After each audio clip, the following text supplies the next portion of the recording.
Ni hao, welcome to episode 2 of season 2 of On the Knuckle. I'm Gaz and Beggsy here with Mr. Adam Begg. We have just got back from a lovely little walk around the Great Wall of China, and we figured now is the perfect time to look back at yesterday's finals and the whole World Cup here in Secret Garden for the Big Air. Beggsy, how's it going?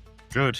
Yeah, it was a show yesterday, so like you said, I think it's a good time to sit down and catch up on what went down in the last few days in qualies and in finals. Let's get into it. It was a pretty heater of a contest, to be honest. Well, very work was cut out for us, should we say. We had a bit of an intense couple of days with qualifications on Thursday and then finals yesterday after the free skiers. But just to kind of bring us back to something we talked about in episode 1 with an Olympic excitometer. I think back then you were about an 8. How's the excitement meter feeling 2 months out for the games after the first contest of the season? It's still up in those high excellence scores. I think I'd say a 9. More excited because the season's in. Got Beijing starting, or you guys are head down there tomorrow, and then Steamboat after that. So as far as Big Air goes, the season's well and truly into it. So pumped.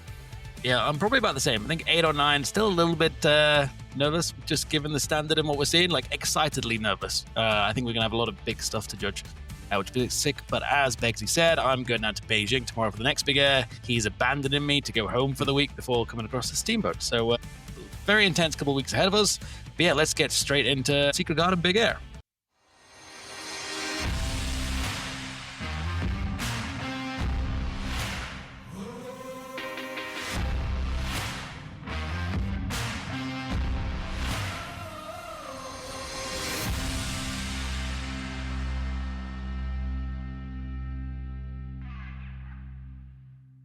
Cool. Let's kick off with women's qualies. So for this one, the format was, we're up against it. The daylight sort of disappeared around 3 p.m. and the jump went into shade in the landings. So the call was made to go to a 2-jump best jump counts qualifications, which is not ideal.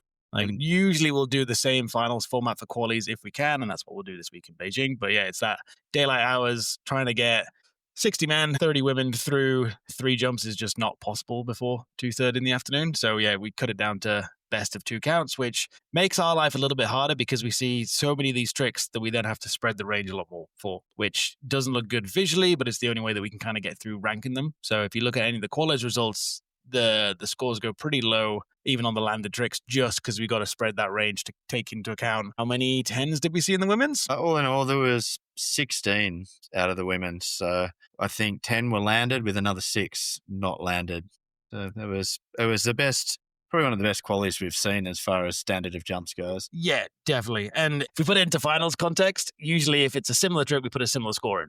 Or same trick, similar score to keep it nice and tight because of the math. This one, 10 different 10s. We've got to really spread that across 10, 12, 15 points, etc. Yeah, and for this one, it was just an aggressive cut too. We're sort of going, like for that one, we were down to 8 women. So the first 5 people out were all 1080s as well. So it's really tough when you've got 15 and having to actually make the cut with a 1080 as well. And that was kind of close, that call. And it really came down to execution and amplitude because a lot of the trick difficulty was pretty similar because they were all 10s around that bubble spot that we call it. Some into finals, some out of finals. So 10s in and 10s out. And that really meant that execution was that big factor of those that had the clean landing, had the good grab, were likely to kind of progress through, and those that had the little instabilities we really had to kind of be critical of. But speaking of those ones out, before we get into finals, any notable mentions from those that just missed out on finals? Yeah, there was a number of girls that did 10s that we hadn't seen during training. We sat and watched 2 days of training and there was a lot of 7s going down, and then that quali started and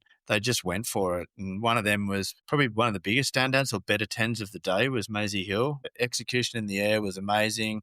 Amplitude was good. She nailed it, rode away for a bit and then reverted. So it was unfortunate that stopped her from getting into the finals. Yeah, I think that was one of the best 10s I've seen her do. And we kind of had to go back and look and be like, was it a revert to kind of stop and kill the speed before you hit the crash barrier? Or was it part of the trick? And we just looked at it as she still had that momentum from the spin and hadn't fully killed it. So we had to be harsh with it because it was still that control element at the landing. Yeah, but that was a nice one. Then Evelina Taka, the Finnish girl, she had a nice big back double 10 mute. Yep. Huge. Very kind of like what we've got used to seeing how you do a back double 10. It was kind of that stock one, but grab was well held. It was just a little jet ski tail press on the landing, which As we said, had to be harsh with, to be honest. Fully, but good trajectory, good pop on that one. Yeah, had the amplitude for sure. Next, probably Zhang Jiao Chen, the Chinese girl. She did a nice front 10 melon. Yep. Hand swipe on the landing, unfortunately. Just going back through my steno sort of thing. But like it was I've got slight hand touch is how I had it. A bit toe edge heavy on the landing.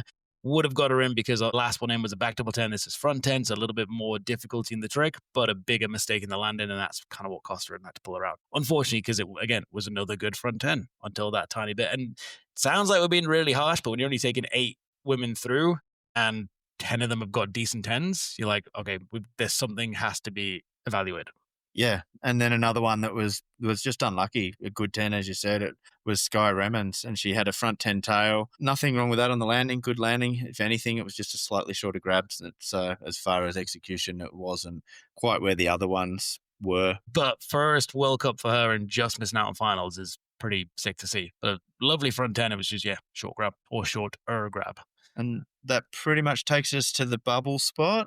So it was Lucia Georgali that was just out and Tess Cody who was just in. And both of them did back double 10. Tess is with a melon, Lucia's with a mute. Yeah, they were close, I think. Obviously, the melon's a slightly more difficult grab. Yeah, so I think like Tess had the difficulty side of things because we kind of take the rotation out because of the same rotation, but the melon was a little bit more difficult than the mute. Then Amplitude went to Lucia. Tess's landing, to be honest, was like picture perfect. The amplitude wasn't there, but she landed barely bent her knees, and it was just like perfect. And that was it. That was the clincher. You said amplitude went to Lucia, difficulty and execution went to Tess. It was the after bang on that landing. I think it was as good as it gets, and then just straight line out of there. So that got her into the finals. Sweet. And then getting into finals, because that was the big one. So finals, we went to the 2 out of 3 format again. Riders having to do 2 tricks in different directions. The women have all 4 directions available. So we're looking for one frontside or backside or switch frontside or switch backside, etc. So, and this is where kind of came to clutch. And it started off finals was a little bit, I don't know if the jump was a bit beaten in or because of the high standard we'd seen from qualies in both the men's and the women. I think everyone just kind of came out the bag and chucked. There was no safety runs. It was just like, biggest trick, let's try put it down first run. And so we saw a couple of crashes in there. Like, unlucky for Lily, she had 3 attempts at the double 10s and just couldn't quite stick them. Huge amplitude, and I think that was what cost her. I believe there was a bit of a tailwind, which might have been carrying the riders a little bit further than expected. But yeah, should we go into the podium, or do you want to go through we'll start at 5th. Cool. I think with that one too, the wind, the takeoff's actually quite high, so it's windier at the top of the mountain and the jump's kind of in a little valley, but where you stand to start your drop in, you can feel it a lot more than what it's actually doing in the knuckles. So that combined with some nerves, probably a few more crashed runs than we're used to on the first run. It's definitely those finals nerves kick in. And first event of the season as well, and it's one of those back in the bib. Cope with the finals. And big crowd as well, which always adds a little bit of pressure. Yeah, so in 5th place for that one, we had Mila Stalker. I think that's her best comp result ever. There was 3 Aussies in the final, which is rare for a big air. It's usually we don't get a lot of Australians in the final for that, but she did a really nice front 10 mute, the front 10 that got her into the finals, but then just was lacking a second trick. Yeah, it's really great from Mila Stalker. Yeah, definitely first World Cup final for her and Ali Hickman, so great results, both all good for the points cheese. And yeah, Mila front 10 on the first run, execution in the air perfect, and then had this long kind of steezy, but we had to be critical of it, but like the long tail press jet ski holding onto it, and it's like if she had a less stiff board, she'd have just flipped straight out, but you could see holding onto that tail and then landed it. So couldn't get a high score because of the execution of the landing, went to back 7 on run 2, and then run 3 went back to the front 10. Much better landing, but just missed the grab off the snap. Had to then set the rotation, then went back to get the grab later on. So it was that execution in the air which kind of kept her from getting a little bit further up. But I'd just shout out, like, great first World Cup final, great way to start the season, and exciting rider for the future. Totally. And then that pushes us into 4th. Tess Cody was in 4th. She had a back double 10 melon and a switchback 9 mute. 2 very Tess tricks. Switchback 9 we've seen from Tess for years, and it's always pretty good executed, I kind of want to say. Yeah, she's one of the few girls. There's a couple of them that are already sort of, I guess, anticipating a format change in the next few years and has two different tricks of two different directions, similar to the men, as opposed to the 2 of 4 that the women's format currently is. Yeah, and I think Tess was just lacking that amplitude because that was what I got my notes. Came on down just after the first line, little heel edge heavy on the switchback 9. So again, like good execution in the air. Execution on the landing was what was kind of critical. And when we looked to our podium, that's where the execution was kind of stomped all the way through. So that's what kept Tess off the podium. Yeah, and that leads us into the podium. Another Japanese clean sweep. Something Total we're getting very dominance. used to.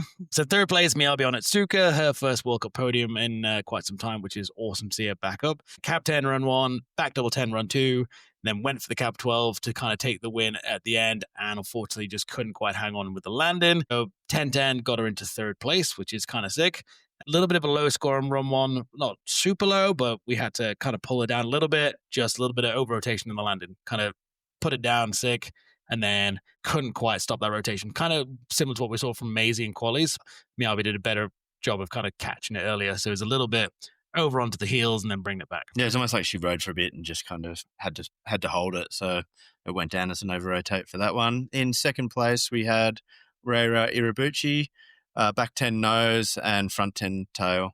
Yeah, and that back 10 nose is sick. Yeah, I think we've spoken about that one before. It's just the axis that puts her on, where how she sees it all. It's just a cool looking trick. Yeah. And fits the criteria. Yeah, it's pretty perfect. Great grab in the air. Little heel edge on the landing, so tiny little instability. Not as bad as what we saw from Miyabi, but just a little bit there that we kind of took note of.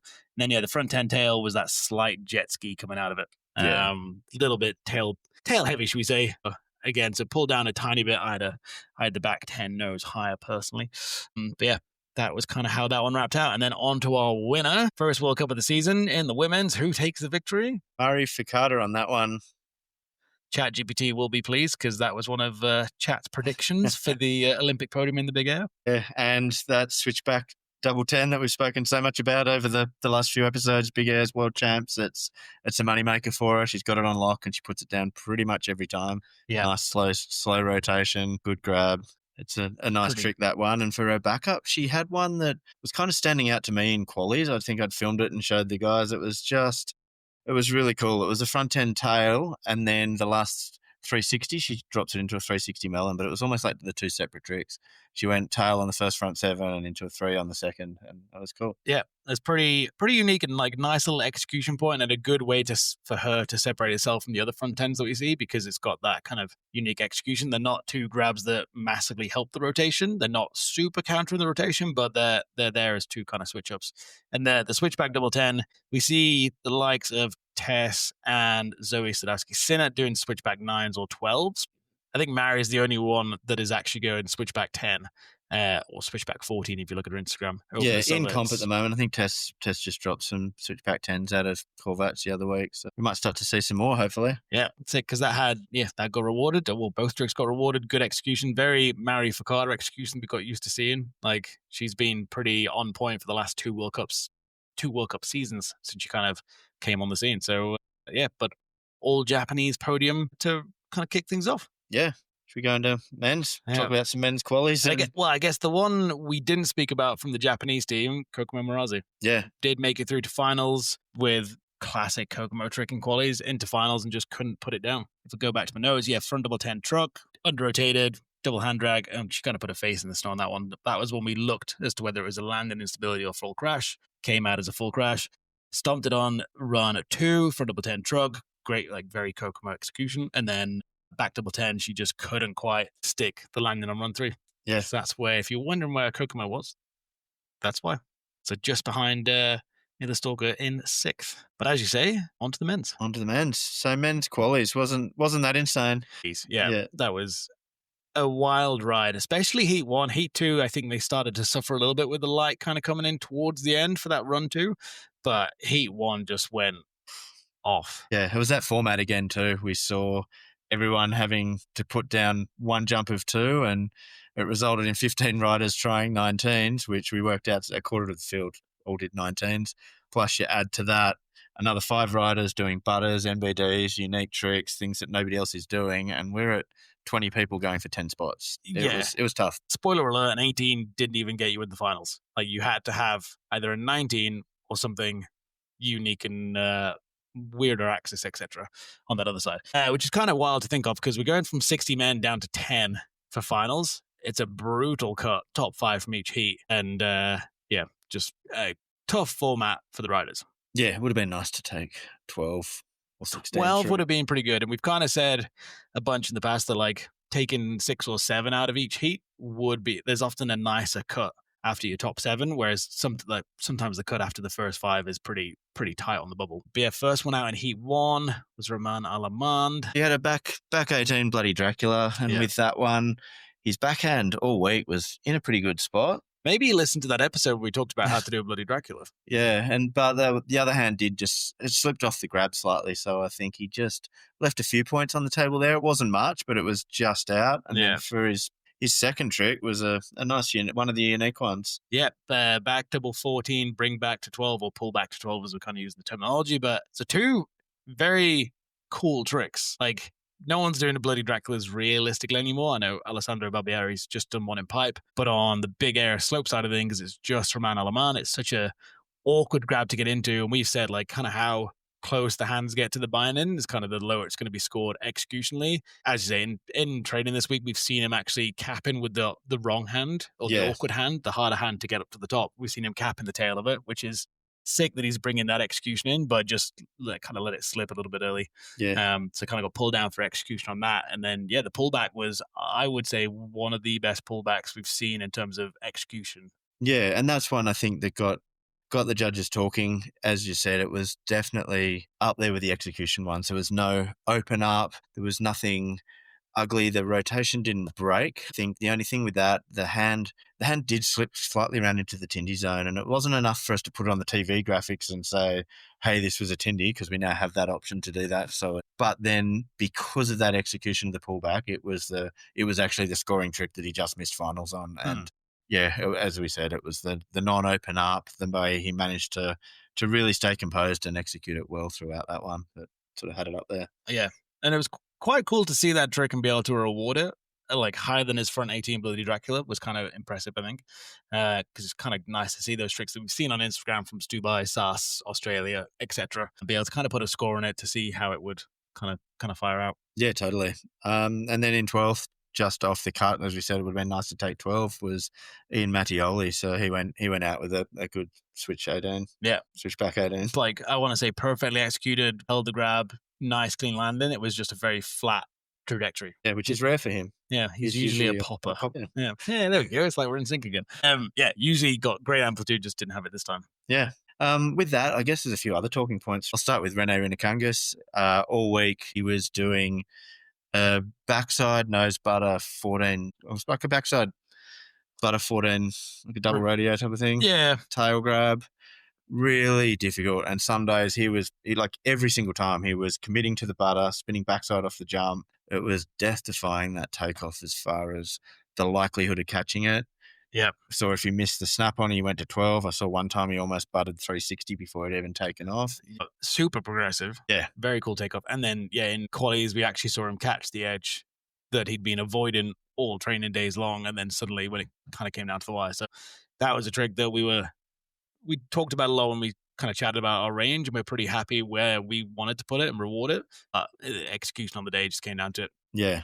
And he only ended up going 12 on that too, which is a shame, because if he'd got the 14, like I think it would have been it was up there. That's a difficult trick that no one's doing. If the execution was there, it would have got the reward, I think. Yeah. And we had a couple of as we said on the last episode we did, this is the year of the takeoff, because we're starting to see more of those weird things. The other rider that was doing the kind of butter takeoffs, obviously Judd made it through to finals, which, spoiler alert, we'll come to that in just a moment.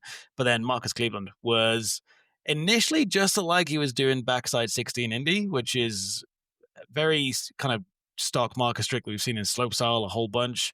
Seemed an interesting pick for the big air. Yeah. We checked the takeoff count both times on both runs because we weren't 100% sure. We've seen him do the backside 14 nose butter in Australia, so we kind of wanted to check that one, and it just looked like he didn't quite have the timing for the butter. First one was definitely just a standard back 16, and then second one almost went through like frame by frame to see if it was a butter or not a butter, if it was just rotated. You just kind of missed it. And unlike Judd's or Rene's or those ones where there was a clear definition and the butter was clear, it kind of was just a little bit smeared. There wasn't quite that tail lifting off in the process. And like I say, we frame by framed it, and I think it was just one of those ones. It wasn't unanimous across the panel, so I think the judges deemed that it wasn't a butter in that instance, and instead of sort of being up there, it ended up down in the sort of mid-range points. Yeah, they looked like toward right as he got to the lip, he's already like 90 degrees sideways, and it looked arguably from the camera angle that there was a bit of tail lift, but no way was it as clear as Rene's or Judd's when there's actually that full pre-butter well executed. So that was why, it was. Yeah.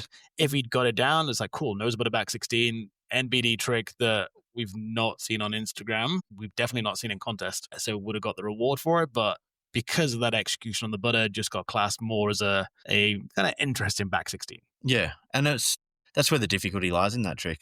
We've watched those guys that do those butters. It's not consistent. It's hard. They battle with it. It's taken Judd nearly 18 months to get his down to a point where he can actually land it nearly every time in comp, and nobody else is stepping to that. Again, here, it was countless times Rene did his that just over and over again, and then it comes to qualies and he couldn't put it down. And then same with Marcus. It's like that trick is extremely difficult. So like you say, if had it gone down and we'd seen a backside nose butter 16 Indy, we would have seen a good score on that one. Yeah, totally. But the way it kind of fell out after run one, it was pretty apparent looking at the scores and how everyone had ridden that you kind of needed a 19 to get into finals. And run two, we just started seeing everyone chuck 19s. Like Clemens Miller tried a 19, Mark McMorris tried a 19, and then I think kind of special shout out to Nicky Huber, who might have just been going for his 18 again. We couldn't really quite tell, but probably pushing for a 19. Didn't get it. Came down super heavy on his ass. Got sledded off the slope, and is kind of dealing with a bit of an injury. So hopefully he heals up. Hopefully heals fast. And if you're listening, rest up and heal fast. Love to see you back. Cool. And then the other one was Nicolas Foimbois, who unleashed the switch triple back roadie 1260 for the first time in 2 years since Edmonton. Is it? Yeah, it's been a while. And that's, I think, again, because it speaks to how risky and dangerous that trick is. It's not one you just go and chuck every day of the week. And he's been away on injury, and he put that down. And we had a 1260 in the finals amongst, 19s and 18s that were out. It was definitely rewarded for its progression and difficulty, that one, and it was good. He left a few points on the table with that one on the first double jump. hand kind of as he swiped on the landing. Yeah, which, I mean, it still had him in the finals because of where it sat on that range, but he went back up to clean it up, and unfortunately had a violent crash on that one. It was a tough one to watch, which unfortunately put him out for the finals as well. Yeah, that was by far, I want to say, the worst crash I've seen from judging history. That was rough. So fortunately, it seems like he's all right. He's kind of still hanging with the team, but got pulled from finals. But hopefully he's back soon, because he's had a rough ride the last couple of years. But it kind of shows how risky that trick is, and the fact that we've not seen anyone kind of push that switchback triple rodeo boundary. We've seen people start to do the double rodeo 12s and the double rodeo 16s, but we've not seen anyone go back up to triple, kind of just showing the risk and the difficulty of that trick. Billy Morgan was the first one to do a back triple rodeo, but that was regular backside rather than switch backside, but that was way back when, and no one seems to want to kind of take a swing at it because of the gnarliness of it. And even then, the way he does his, it's almost like 90 roll style. Like he literally backflips down the hill, looking in the windows here at the hotel. It's a really crazy angle that he takes on that one. So a couple of brutal slams in at qualies. So we only had 9 men in the final. Nick kind of kept his spot in the final to keep his top 10 finish. We didn't sub anyone in or anyone out. Yeah. And then into finals. Yeah, and it was only Hammers that went into the finals. We saw Judd go in. He went frontside nose butter to switch back 1260. So again, the butter conversation we were just having, he got the snap on the butter, so he switched back 12 after that. Good execution, managed to get good pulp. Everything about that trick was really good. And again, another 1260 in amongst a plethora of 19s. Yeah, which is sick to see. Good for snowboarding, I think, to have that balance. As we spoke about in the Big Air episode in season 1, it's that dual avenue of like, cool, if you want to spin to win, awesome, you can get the reward for that. If you want to go, let's say, more creative and different, then cool, you can also get the reward for that. Yeah, and talking to the riders, I think we found a good balance in this comp. I mean, for the other ones that missed finals in this, we had Kira, Ryoma, and Yuto Mayamura all going backside 19 melon. Yeah. I think Su Ming went back 19 nose to qualify. Yep. And then qualifying into first. Who do we have for that one? Eli Bouchard with the Bouch Bomb, as we got corrected and called it correctly. So super weird trick. Hopefully you've seen it on Instagram, because it blew up and broke the internet. But yeah, really unique take, kind of that frontside nollie nose butter, shifty-ish, then pulling it back into the switch frontside or backside direction. So proper mind melter to get your head around. Super progressive. We've not seen anything like that. We've seen obviously the rodeo axis and butters before, but that was a full, unique, brand new axis unlocked. Breaks physics and was rewarded well. And I think people seemed happy with that reward. It had full control throughout. There wasn't the same kind of separation that we've seen from various pullbacks, etc. So it was mechanically sound, mechanically difficult, well executed, had the grab through the majority of the rotation, and just popped himself up into front spot place. And it was an MBD done for qualifying. Yeah, like you say with that one, he has the direction change, he has the grab, it sort of drops him into that switch. For him, it's a switch to the radio axis. Kind of has all different parts of the criteria, and yeah, it's gone straight from the breaking the internet, that one, into a qualifications run. So that's no longer an MBD. But no, and I believe if I look at my steno, run 1 he did I think it's a 360 out of it. Run 2 he did the full 540 out of it, so I kind of bumped it up a little bit. So I think it went from the boosh in run 1 to the boosh bomb in run 2. So it's kind of funky having these weird phrases around, but love it. Love the creativity in that part of it. And it seemed like head on lock. Like it was very put down, kind of no stress, no issues with it really. Yeah, definitely after training, he was repping him in training. So yeah, and that takes us into finals. Yeah, big day. 9 men through, and again, similar to how the women's were, I think the men knew that they had to go down and just straight out the gate, just start chucking. So we saw huge amplitude from the likes of, Tiger came out of the gate swinging with cab 21 first hit and to the bottom. Yeah. There was very little chance of his legs being able to hold the impact because he was so far down the landing. Got the rotation round fine, but it was very much like board and then body. Yeah, and he just tried to milk too much out of that jump. Like the pop on that one was huge. He went way down, and it's a sweet spot for a reason. It's nice to land up there. The lower you get, the harder that impact is, and he just couldn't hold it. So yeah, he went down on that one. And we were expecting 21s and kind of like suspicious that maybe 23s might get thrown. So that if you've seen the scores from finals, that's why everything looks a little bit low scoring, because we had to pull the whole scale down just in case either any of the Japanese riders that we think have got 23s put one down. We kind of had to leave that space because of the mass element of this format. So that's why like your 19s are only getting into the 80s, 18s were down at the 70s as a rough kind of guideline, because we had to have the space for 21s and 23s. And I think Tiger kind of proved why we needed that space. And I reckon if he'd landed the cab 21 on run 1 and run 2, let's say he goes front 19 because he's got that one, I reckon if run 3, that would have been the cab 23. Yeah, and potentially same with Yuto. Yeah. It was whispering someone was going to try 23s, so we sort of have to leave some space for it. Yeah. And kind of sucks a bit visually because it looks like a low scoring final.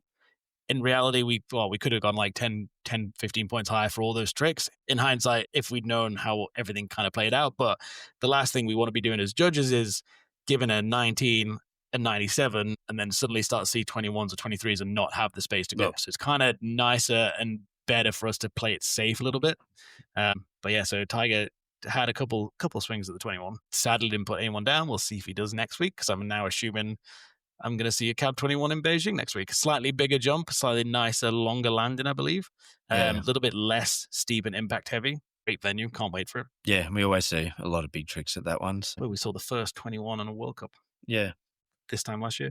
Next in the finals is the young American, Brooklyn DePerist. Yeah, not a name that you'd probably have picked to put in finals if you just looked at all the names on a sheet of paper sort of thing, but put down one of the best switchback 19s I've seen in qualies. So good, so well executed that it looked like a 16, was a 19, but yeah, put himself straight up there and got his spot in the finals. Yeah, and in finals, same again, switchback 19. Yeah, rotated on run 1. Yeah, and then there's a few that sort of say that score was maybe a little undercooked and probably could have got a little bit higher, and thought being switchback 19, it probably should have been up with some of the other, like higher in the 19s range, but with that one, I think the judges just saw, I think it was something on the landing. Yeah, there's like double hand swipe as his left hand kind of came through.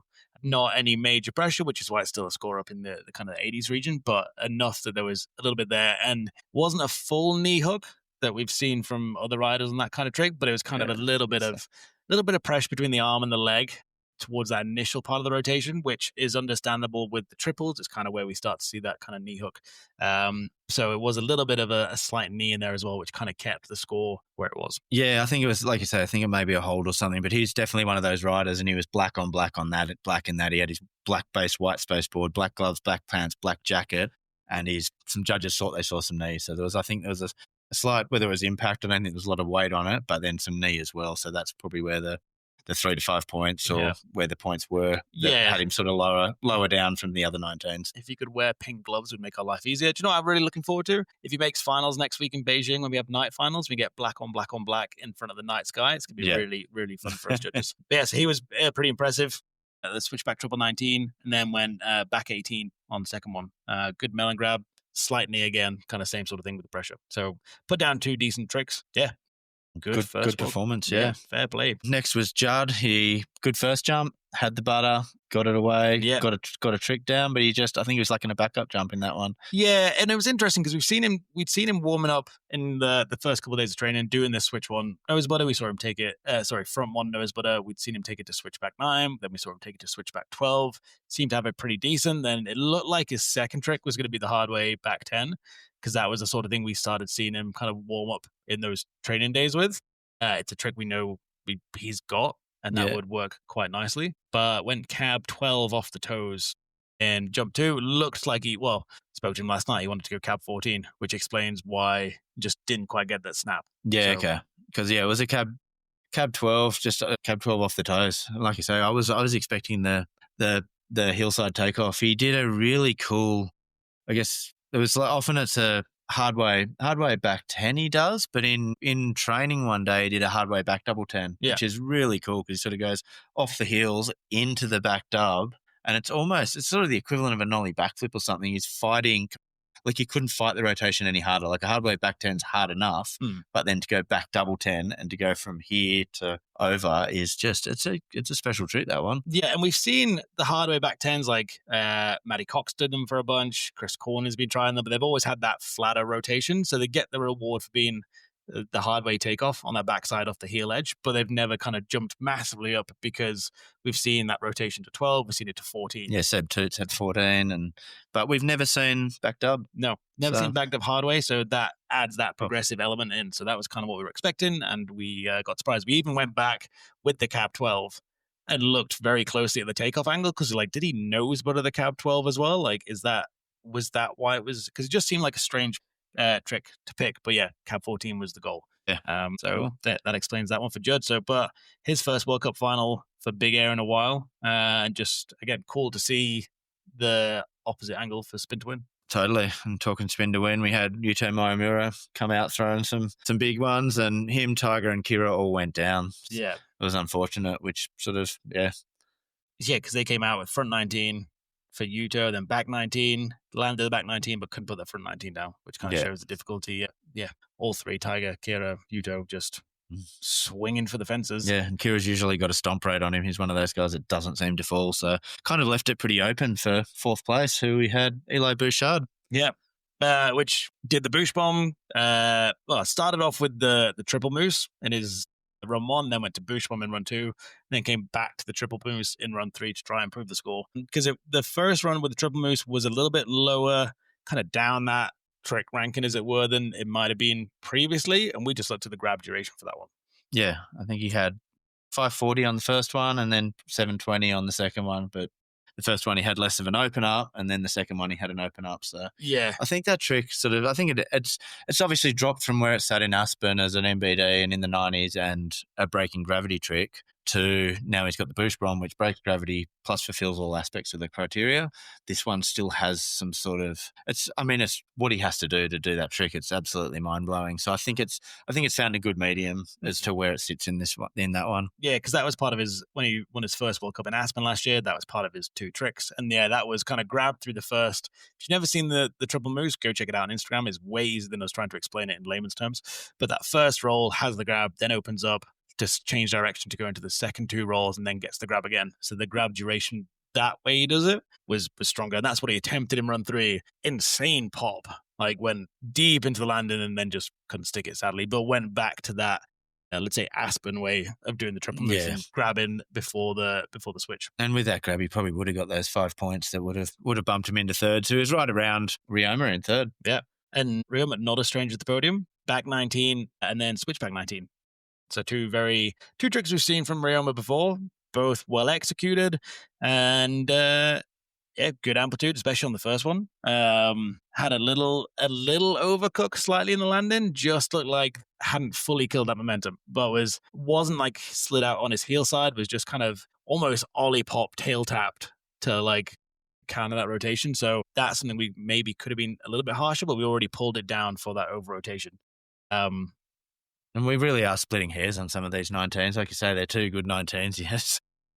One melon. I think the other thing that he sometimes gets docked a little bit for is we sort of say that the tail grabs or the grabs between the bindings are easier, but your grabs on the end of the board harder. And he does have a tendency to, when he grabs the tail or nose, he does pull it into his body a little bit and kind of I think he puts his arm down near his leg, but gets that real sort of pirouette type axis. Again, when certain judges like different things, that can sometimes be a point here or there.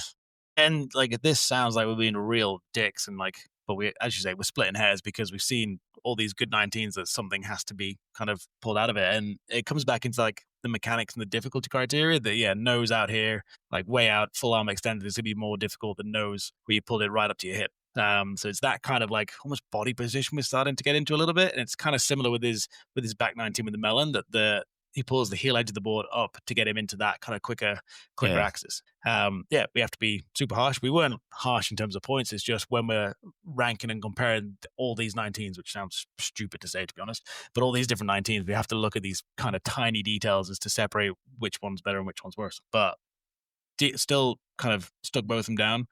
Got himself up into third.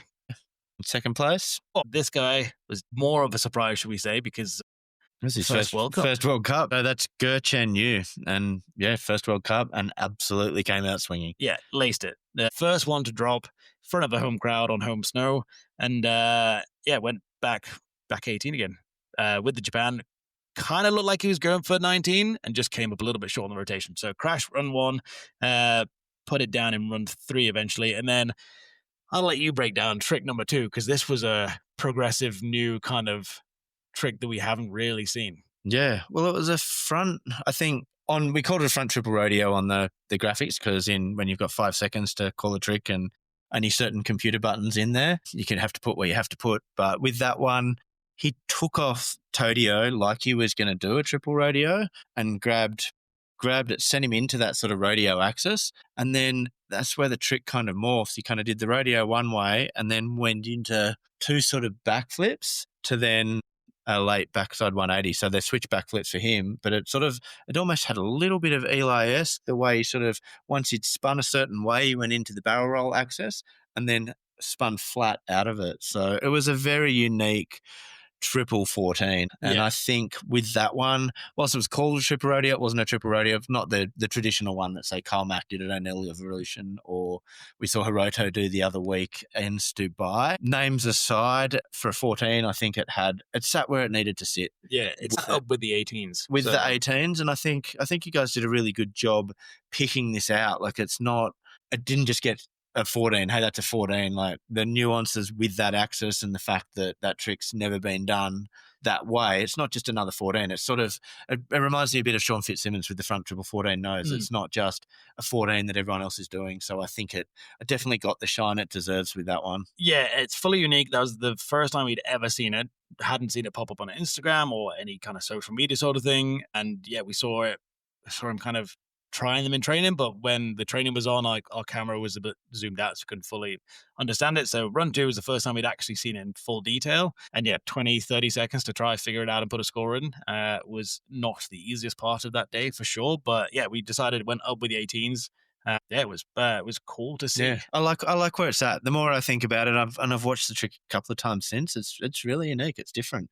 And whilst I really like Hiroto's one, the flavor on that, but then this has its own flavor and it's different. It's cool. Yeah. It was sick. And it fits the criteria. It's difficulty. Nobody's doing it. It was executed well. There's no open ups. There's no flails. There's, amplitude was there. Landing was there. It's progressive. Yeah. And that was good enough for second place on the day. Yeah. First World Cup, finished with a podium. Yeah. Very cool to see. And then a winner yesterday, another Chinese athlete on the podium on home snow in front of a crowd that were going absolutely nuts for him, to be honest. It was a little bit, sketchy. He had full security around him. But Su Yiming. Yeah. He absolutely laced 219s, didn't he? Yeah. He went back 19 nose on the first for an 86.25. Yeah. It was surgical. The way he put that down, I was talking to one of the coaches afterwards. There was just a dead straight edge mark down through the landing from the mid, like where he landed down to the bottom. Like it was absolutely surgical the way he put that down. Like it couldn't have been a better landing. And then he went up and went switchback 19 melon, got him an 88. Yeah. Something. And same thing. Yeah. Exactly the same. Straight landing and straight down through it. Like sticks the toe edge in and just points it straight to the hotel. No edges. I think what's crazier about those two tricks is we've seen him link them in a slopestyle line. Yeah. So not only does he go, I think he's done switchback 19 melon into the back 19 nose, but they're the two tricks he's linked back to back. Yeah. Said he was dizzy, but the way he put them down there, he's got them on lock. Yeah. Which is cool. It'll be fun to see if that comes out in Aspen in January, because that's the first slopestyle we'll get to in 4 weeks' time. It's incomprehensible to think that those two jumps could be put back to back in a slopestyle. So he was a well-deserved winner on the day, I think. And just precision on that landing. Yeah. Very cool. Very humble about it as well, which is cool. But you can see the raw emotion coming out when he lands, which is obviously doesn't affect our score, but it's just quite cool to see that it still means so much after he's picked up 2 Olympic medals. It's kind of cool that he still cares and loves snowboarding, and must be so cool to do it in front of a home crowd. Yeah, you can see that pressure release. I think there's obviously a little added pressure with the home crowd here, because he just it's at the end, it's a big release every time for him. But, and then run 3. Just went from cork 3. So I thought, called that one too. I said you did. Yeah, I was cheering for a double fronty.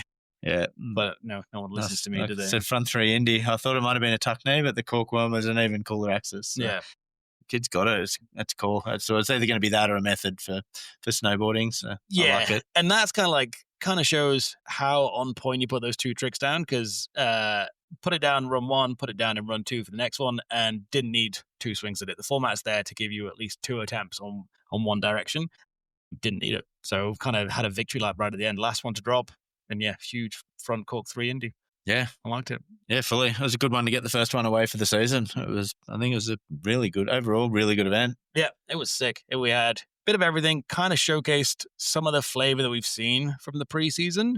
So we started to see the Buddhas and the 19s, etc. So we started to see that in contest. It was a good jump, good crowd, good weather. The only shame was the free skis were on beforehand and caused a few little, aesthetic lines in the landing.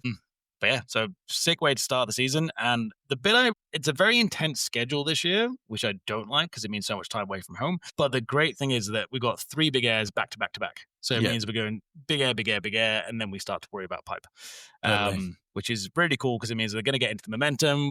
We'll be linking event to event with all the judges, traveling from one to the next. So really cool to see. So Beijing next on the radar. Yeah. And I think it's good. Like you say, they're close, and we're having those chats with the riders, and hopefully what we say we're going to do in team captains meeting and pre-event and riders meetings, we actually do an event, and it really felt like that this one. It was a good one. So on to Beijing next week. On to Beijing, get the joy of head judging that one whilst you're away, and then we'll meet back up in Steamboat afterwards. Yeah, excited. We'll do another pod on Beijing after Beijing. That's it for this episode. Follow us on Instagram @OnTheKnuckle.